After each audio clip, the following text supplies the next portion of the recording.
what happens when I want to graph something like y equals -2 cosine 2x? Okay, so let's calculate the period. The period is 2 pi over 2, which is pi. That's not quite as fast as the last one. The period is pi, and the amplitude is 2, right? The absolute value of that -2. This -2 tells us that graph is going to flip over. So where it used to go up and then down, it will be going down and then up. If you remember, that's way back at the beginning of the semester. We multiplied by a negative. The graph flipped over the axis, the x-axis. So let's see. Cosine normally starts at 1, but now it's going to start at -2. Let's think about why. We're multiplying it by 2. It's going up twice as far, but we're flipping it because of the negative. If I plug in 0 here, -2 times the cosine of 2 times 0, -2 times the cosine of 0. Cosine of 0 is 1. That's -2.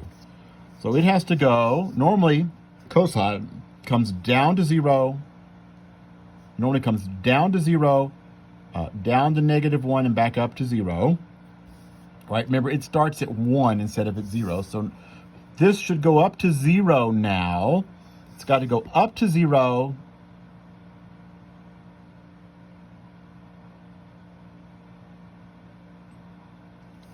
Let's see what and then the period's pi. It has to, by the time it gets to pi, it's got to be back where it started, here. And halfway through that, it needs to be up here at 2. Right? Pi is the period, so by the time it gets to pi, it needs to be right back where it started. Halfway between there, it should be up here. Let's see. So that's going to put zeros here and here.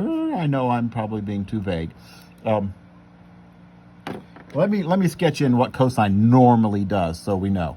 Cosine normally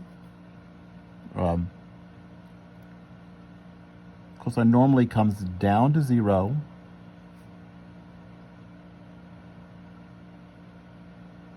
then all the way to -1, and then up to 0, and then back to 1. That's our normal cosine. Down, and then back up.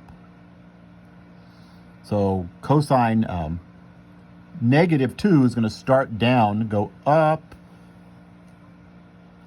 Right, it's going to go up to, well, it's going to go to -2. But it needs to do it twice as fast. So it's going to happen here. And 2 pi, it should be finished. So r should be finished by pi. It should be back where it started. So our graph is going to look like this. It's going to go up, all the way to 2, back down all the way to -2. That's one complete cycle. Remember, cosine has a weird cycle. It goes down and back up to 1. So this one starts at -2. It goes up, back down to -2, and then it repeats. Up to 0, up to -2, down to 0, down to -2. We'll do some more like this later. So it has to happen by pi, and then it has to happen twice by the time you get to 2 pi. We're going to make this, it'll become easier if that was confusing later.